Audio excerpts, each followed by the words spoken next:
Okay, hello everybody. Welcome to our United Nations call. Tonight is Wednesday, the 13th. I'm so sorry that I did not have the date right when I posted our time for the call. I thank you all so much for piping in and being on the line with us. This is so special that we get to come together because we are a very broad and expanding team of consultants within Arbonne and growing internationally. We have so much excitement going on, you guys, as we round out December.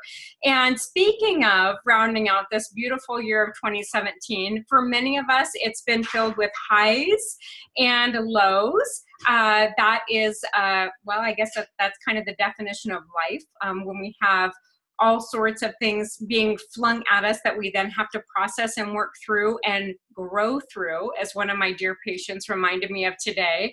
And so I thought, how fitting that as we close out December, that it might be fun for me to provide a little vignette on some of the things that Becky, some of Becky's lessons. And those of you who have grown up in my era, I'm going to be 45 next year. I grew up in the David Letterman era. He, of course, is retired. I don't know how old that guy is. But he was famous for doing a top 10 list. And tonight, I am going to be bringing you the top 10 things not to do when building your Arbonne business. So I hope it's entertaining, but most of all, I hope that you might have one little takeaway or one aha of something that you can retool or just do a redo as you look at the new year and want to see what you want to focus on, what thing you might want to change or even tweak. Usually the greatest changes or ahas that come about in our business, you guys, are not lightning bolts. It's just modifying or tweaking one little thing and helping it serve you and your team. And so I hope to impart a little fun as we go through this. So the top 10 of things not to do when building your Arbonne business. And I'll inject a little bit of my story as I go through this because I hope you guys find it as humorous as I did when I was preparing this tonight. Number 10, rounding out with number 10, no understanding of network marketing. You do not have to raise your hands, but if you all started this business with no understanding of network marketing, you're in great company because your executive national vice president, Becky Humphries, had zero understanding of network marketing. Let me just share with you guys what my yes looked like in Arbonne. I have been introduced to our amazing RE9 Advanced anti-aging skincare about 3 weeks prior to the moment where I said yes to the business. And my sponsor, Christine, did a wonderful job of letting me try the products in my home because I was not ever going to go to a group presentation at that point. I had a young son. I was sleep deprived. I was working in our practice. I was Troy's handler, and any of you who have known Troy, who have met Troy, you know he's super high energy. He's just exhausting in his own right. I love him, but he's exhausting. So I was like running like on zero steam. But one thing that really shifted my mindset was, yes, what Christine had shared with me, the power and the potential of what this business was already doing for her. She'd been in Arbonne about 4 months, said that she was making a $700 paycheck. And I was typing in my order to be a preferred client. I was happy getting my product. I'm like, yeah, okay, yeah. But when I thought about what she had shared, just in passing, she had asked my permission to share a little bit about the business. I'm like, oh, okay, that's cool. And then I had that validated with a CD that I was playing in my car one day. And I swear to God, I listened to it about 7 times. It was called Arbonne Now. And it was a combination of testimonials from Arbonne vice presidents. Actually, I think all Arbonne levels. I think it was area managers and vice presidents. And also a little forward by Robert Kiyosaki. And I'll talk about him in my number 10 a little bit. And I remember listening to that CD 7 times in my car. And I went home that night and I told my husband, honey, guess what? I am going to do Arbonne because I love it. Like, it was just unbridled joy and enthusiasm. I really had no understanding of what this amazing industry was all about. But Troy, being the great support that he is, was like, okay, babe, that's great. Go for it. If you love it that much, go for it. My focus, here's my point that I want to make. My focus early on in my business, you guys, was product sales. I totally missed the boat with what the power of network marketing is. The power of network marketing is our people. It is creating and building a network, right? Robert Metcalf, who was an early creator of the Ethernet, he has an equation, and I'm not going to go too heavy into algebra, but his equation is V equals N squared. And that means value of a network is the number of users squared. So value of a network equals the number of users squared. So in other words, the value of our network as we're building our network marketing business increases exponentially as the number of users increases in our network. That is why we want to build a network of users and then, of course, people who are promoting their product too. Network marketing is not about income. It's about creating an asset that generates income. There's a key difference, you guys. I am not an economics major. I do not purport to be. But I do get this, because my whole life leading up to this point, I was trading time for money. And how many of us are in that boat, trading time for money, if we're not business owners in another way? I was trading time for money. So when I went to my office to work as an optometrist, I was giving my time and seeing patients, and then I would get a paycheck for that. If I was not in the office, I was not getting an income. Same with my husband, Troy. So we are in our business of trading time for money, even as small business owners. Here's the difference with network marketing. You are creating an asset that will pay you for life. And I love that. Ian Pritchard, that is one of the quotes that I got from Ian Pritchard over in the UK. You're creating an asset that will pay you for life when you say yes to joining a network marketing business. So our job generates income. That's linear. It stops our paycheck when we stop working it. Network marketing, you're creating an asset that generates an income, a residual income. So hopefully that makes sense to you guys a little bit. If you want to grow in this area, as I very much needed to at the early part of my business, handful of books, several of you probably have already read them. Dare to Dream, Work to Win by Dr. Tom Barrett. That's still my top favorite, you guys. I love the Flip Flop CEO as well.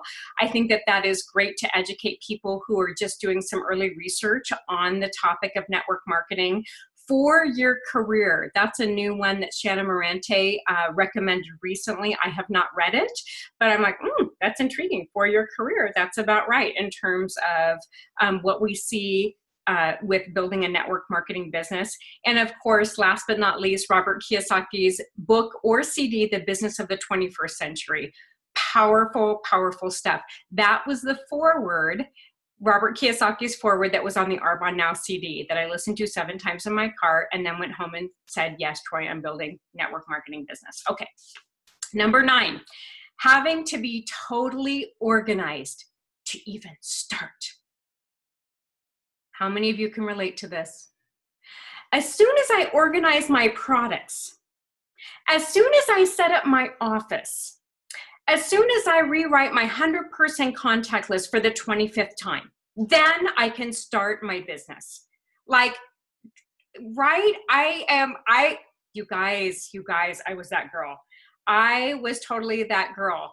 And so if you feel that you have to have everything put together just to be able to take a little step forward, to put a toe into this business, I can tell you, I'm here to say, you guys, do yourself a favor. Let the activity organize you. And I'll talk about that more, what I mean by that. It basically comes down to this. When you have someone put on your heart, or in your mind, on your shoulder, yes, write them down. Make a notation of them. It might not go on your perfectly typed and organized 100-person contact list with the names and phone numbers and emails and the address list and all of their amazing friends and family. It might not go on that list right away, but when you have that moment where someone's put on your heart or in your mind, reach out to them. Put them on your immediate contact list to reach out and ask them to take a look at Arbonne, because that person is being put on your heart by someone not of your thinking. It's a divine intervention. And if you put that person and you take them and shelve them in your organization area in your office or down on your 100-person contact list, you might be missing the boat. So much of this business is timing. And if you've been in this business for 3 months or longer, you totally get that this business is so much about timing. So do yourself a favor, reach out and do your ask first. Great book by Brian Tracy. I think it's called Eat That Frog. It's an easy read. And if this is a struggle for you, I want you to put that book on your radar for the new year. Some of you, like me, might be recovering procrastinators, and that's okay. Oh my goodness, we procrastinate when we feel we can't be perfect at something. And so give yourself that grace. Just know that you will not be a recovering procrastinator forever. This business helps elevate you to that ability to put that aside, put that maybe comfort zone, that comfort blanket to the side, and be able to step forward and do the big scary things first. You will absolutely get there, and you don't have to be perfect at it, you guys. People do not expect perfection. They expect you to be authentic and to be sharing in a way that is meaningful and passionate. That's it. That's it. They do not expect perfection. Number 8, fear of no. You guys, oh my goodness. This was practically crippling early on in my business, my fear of no. And that was my fear. That was my biggest thing holding me back when I said yes to Arbonne and when I started tiptoeing into my Arbonne business. But how many of us feel that fear when we're doing anything with Arbonne? Do you have a fear of hearing the word no? Do you have a fear of saying the wrong thing? Do you have a fear of failure? Me too. All of it. All of it. And I still do. As your leader in our organization, I still have that fear, you guys. But here is what I want you to take to heart, and you probably have heard this from this very wise woman, Deanna Herron. She said, and she helped me retool this to a way that was so meaningful and impactful for me. She said, if you fear the word no, Becky, you're thinking of yourself. You're not thinking of the other person. You're not putting the focus on the other person.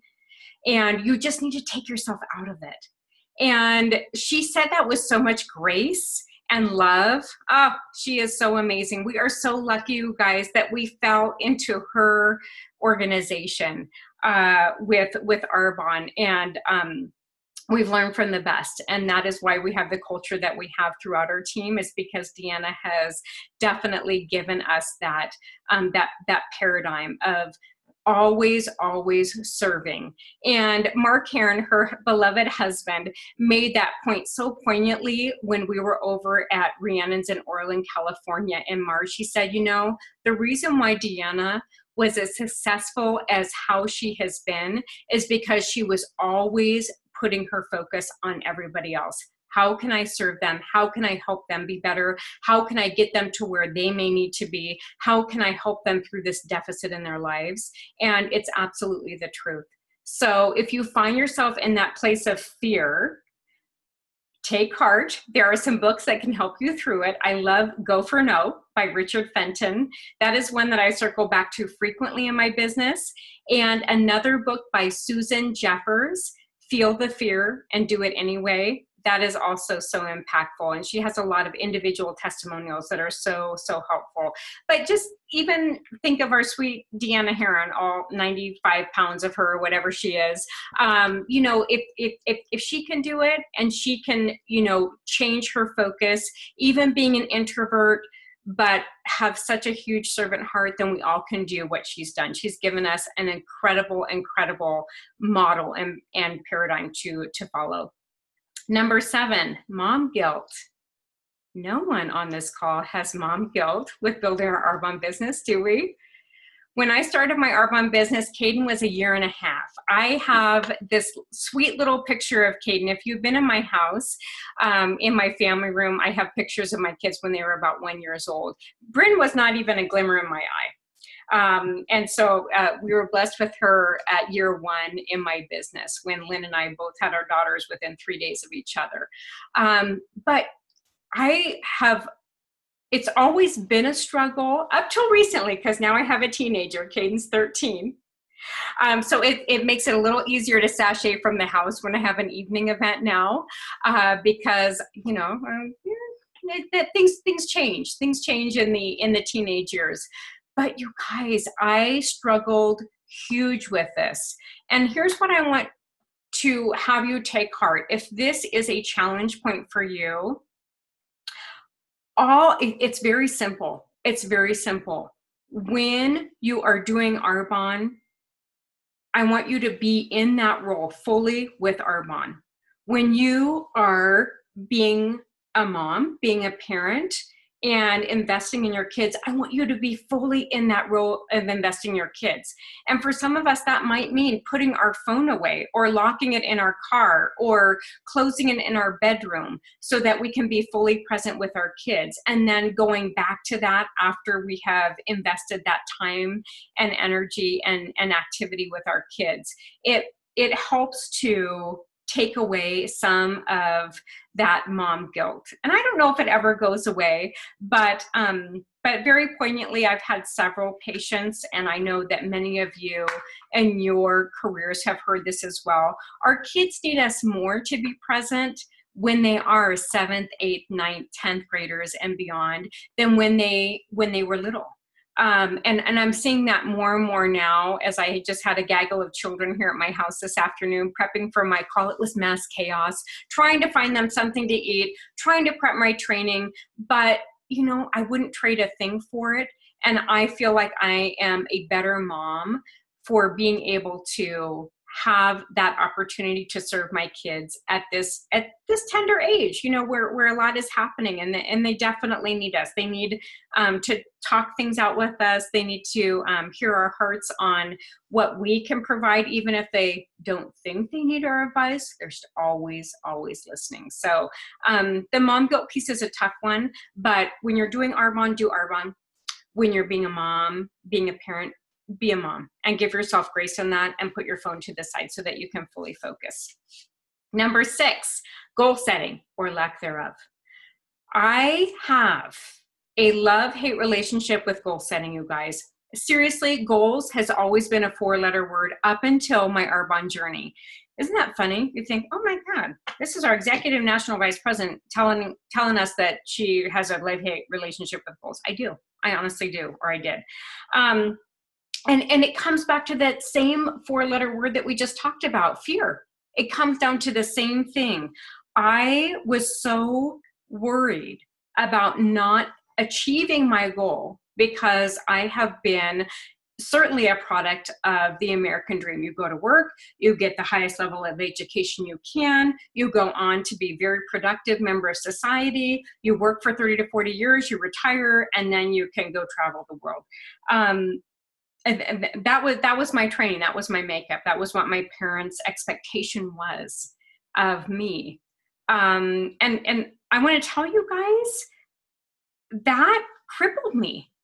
And maybe some of that we're crippling for our future generation, not us, because we are definitely the truth tellers for our kids. But I'm talking about all those other kids out there that feel like they have to do that exact same path in order to be successful in this life.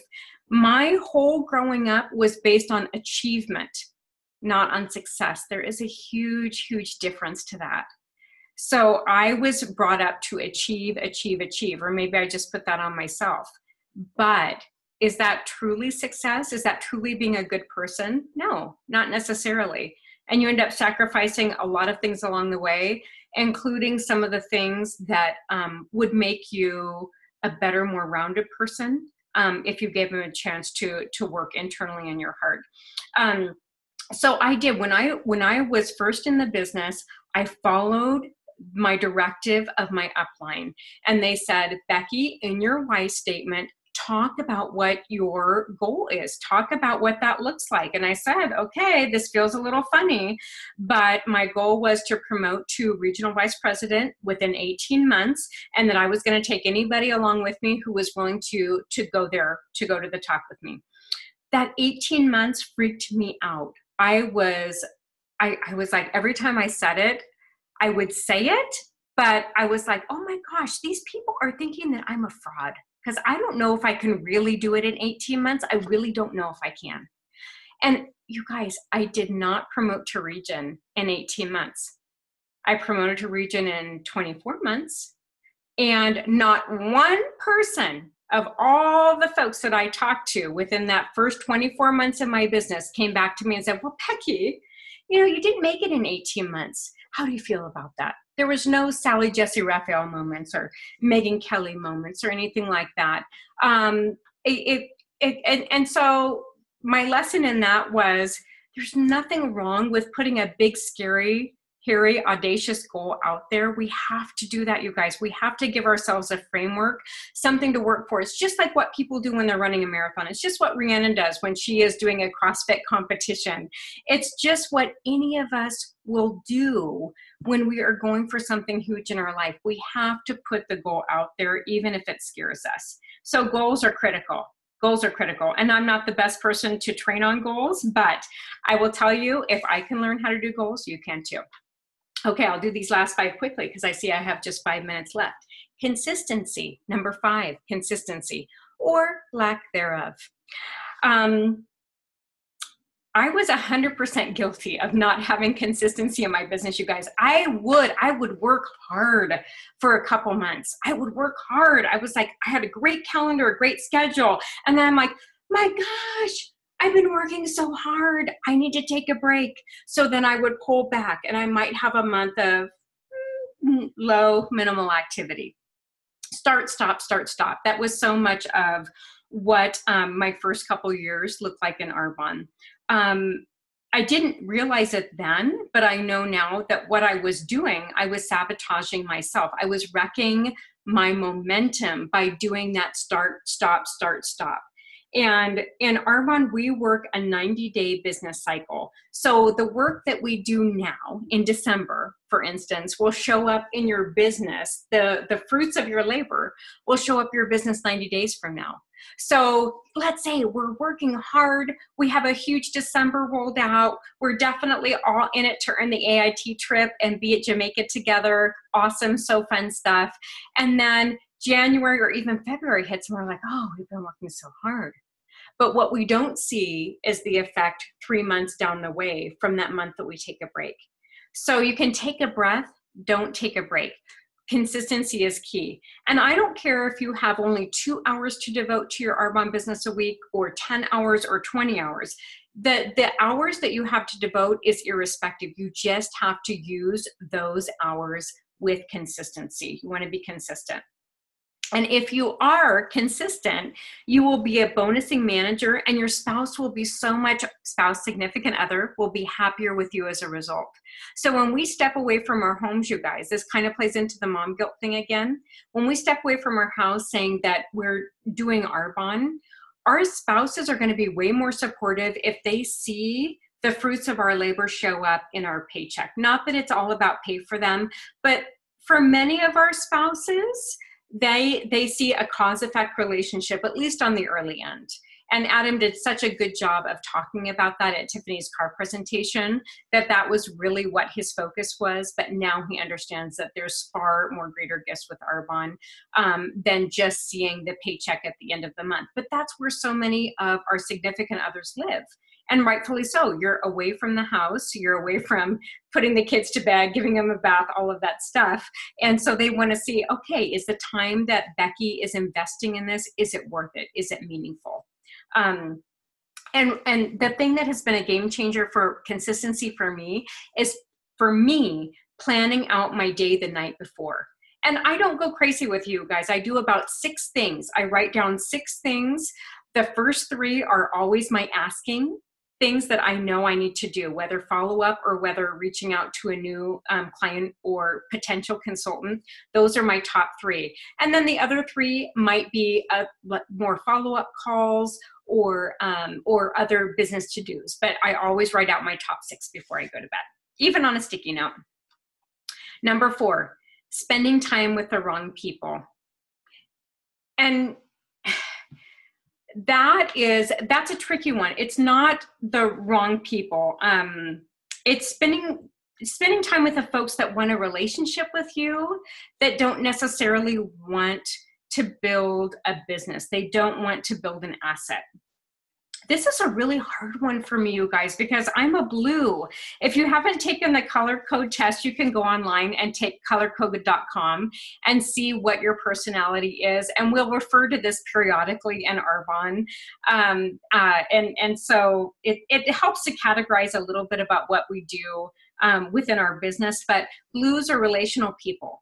They live and die on relationships. They love to connect with people. That is certainly me. So that's a struggle, because I love spending time with people, whether it is socially or whether it's with business. I love it all. I love it all. As a leader for your team, you're best serving them by mentoring your team, not counseling them, not collecting them for happy hour, and not even necessarily being their cheerleader, by mentoring them.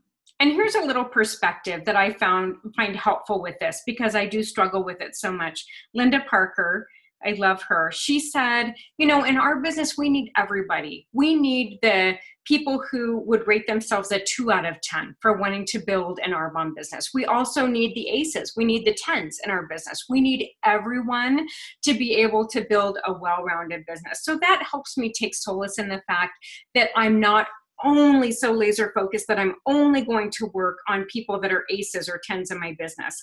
I am going to help people and love everybody where they're at. And that brings me to, again, our amazing Deanna, who says, match your time commitment to their effort.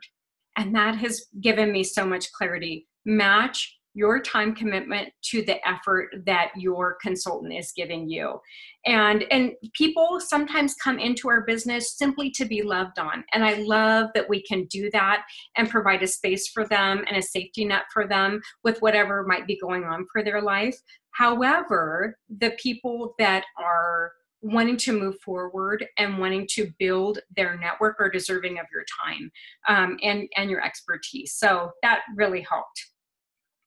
And bottom line, sometimes we want this more for others than what they want it for themselves. They have different goals and aspirations that what we can see their potential is. And that's sometimes the hardest disconnect for us when we're connecting with our team. But just take heart, match your time commitment with their efforts, and love them where they're at no matter what. Number 3, credit cards. Credit cards. This one was a belief buster for me for a long time, you guys. Many of you know, or well, maybe you don't know. Maybe you don't know my history with credit cards. I came into this business with a lot of credit card debt already, and then added to it in my business early on, and not necessarily needing to do that. So here's what I want you to know. Is that with investing in your business, absolutely, we know that we're a product-driven company. We know that we need to develop a personal testimonial with our products, whether that's with our nutrition products, whether it's with our skincare products, whether it's with our baby care products, our men's line, whatever that might be. We need to develop a personal testimonial. And sometimes we might wish to take that a little bit too far, especially when it involves the enticement of a pay raise or a boost to our business, maybe promoting to the next level. Arbonne is absolutely not about recommending or condoning purchasing product to help you get to another level. But I can tell you guys very transparently that that went on in my business early on. And it was a model that was shown to me by my local upline here in Reno, who is no longer current and active in Arbonne. It was an interesting time back in the day, and I'm happy to give you the longer story if you ever want that. But that was kind of what I thought I had to do to be successful in my business, was to promote quickly and to invest more in my business. It almost cost me my marriage. I will be very honest and transparent with you guys. It's not worth it. And like I said, I want to be transparent with you, but also to be realistic. There are times when you are going to want to invest a little bit in your business. And you just have to be comfortable having that conversation with your spouse or with your upline and get guidance, etc. But just know that you don't need to give away the farm or your marriage or anything to do that. And so if you're in a place where that is becoming a slippery slope for you, please reach out to me. And here's the silver lining to it. So with as much debt as I was in the first handful of years of my business, you guys, I was able to pay it off with one of my Arbonne paychecks. Okay, maybe not one, maybe two and a half of my Arbonne paychecks. But the stress of that, I don't know. I don't know if it was worth it for me, and it may not be worth it for you. So just know that when you are an MVP or even an RVP or even an area manager, yes, you'll be able to pay off some of that investment in your business. But I encourage you to be smart about it. You do not have to invest heavily to promote an Arbonne. I would make that point clearly. Okay, last two left. Number two, this was a huge aha for me, and it's really only come about recently. I've been in Arbonne for 11 and a half years, you guys. And within this last year, I would say I finally wrapped my head around this one. Having a weekly IPA focus versus a monthly IPA focus. So much of my Arbonne career, I was looking at the month. I would turn a new page in my Arbonne calendar and be like, okay, this is the month of February. What do I have going? I might have a couple of things going, but I definitely did not plan well to have my month booked out before. What changed all of that was changing my mindset to a weekly income producing activity focus. The system we've had, you guys, has really effectively been the same in Arbonne since my inception. 10 income producing activities over a rolling 30 days. I was not paying attention to that rolling 30 days piece. So I would open up a calendar, 10 income producing activities. I have one or two. I've got a lot of work to do. That created stress for me. What has decreased that stress significantly is looking at my week, starting my week, and seeing, okay, I need 3 income producing activities this week. What do I have going? And if I have one, then I know I can hustle and get a few more on the books. Or if they don't end up booking this week, then they're going to fall into next week or the week beyond. So it's given me so much of a stress release having that focus of weekly income producing activity versus monthly income producing activity. So huge, huge. And then finally, my one thing not to do when building your Arbonne business, never, never, never, never, never step away from personal development.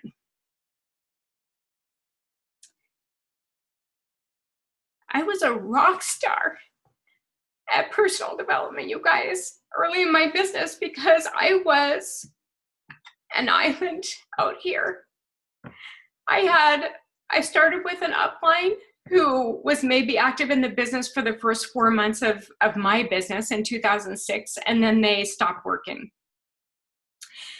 And so because I did not have access to, well, I had the access to Deanna anytime I wanted, I was bad about reaching out and asking for her help and partnering. I was prideful, and I said, oh, I'm an island out here. I can do this. And I lived by learn and burns in Arbonne. And at that time, they came to me by a cute little CD set. It was a 2 CD set that had a couple modules on each one. And honestly, well, Caden, he wasn't old enough to even know the difference. I just made him listen to it because he was 1.5 years to 2 years old. And then when Bryn came on, she was a baby, so they couldn't pipe up and ask to listen to anything else. So that's what I listened to for the first 3 to 5 years of my Arbonne business. And of course, reading books, which I enjoy reading as well. But those of you that are moms, you know how tricky that can be sometimes. And after I promoted to Nation, I stepped away from it. And it was an insidious process. I can't tell you that it was one thing or one meeting or one something that made me step away from it, you guys. It was just probably life, and it has made all the difference. So if I can impart you to do anything different than what I have done, never step away from investing in yourself, because it makes everything change on a dime for yourself, for your team, for your business, for your relationships. And I'm good. I don't want you guys to think that there's any pandemonium or panic that you have to worry about for me. There's not. We're in such a great place. Everything is awesome. I'm feeling so fantastic coming into January. But I know in some way, and maybe in a great way, I have failed you guys for stepping away from doing that very, very important work. And I'm sorry. I'm turning a new leaf, and I hope that I will be able to do better for you in our next years together, because you guys all deserve the best leader, and I want to be that girl for you. And I'm just so grateful for your patience and love. You guys have given me so much joy, an indescribable joy that I would have never had if I hadn't said yes to Arbonne 11.5 years ago. And each of your yeses is priceless, absolutely priceless. So thank you. I'm sorry, you guys, for breaking down a little bit, but I love you. I love you. I would not be who I am without each and every one of you, and I would definitely not be who I am without this vehicle that we've been given. We've been entrusted with so much. And just as Cecilia and Rita have said, to whom much is given, much is expected. It's a verse in the Bible. We definitely need to cherish that and know that there are so many people out there waiting for us to show up and to be able to invite them in to be a part of this with us, whatever that's going to look like for them. It's so critical, and we are so very blessed. I love you all. Thank you so much. I'm sorry I ran late. I love you. And in Letterman fashion, the top 10, that's it. That's our wrap. I love you guys. Good night.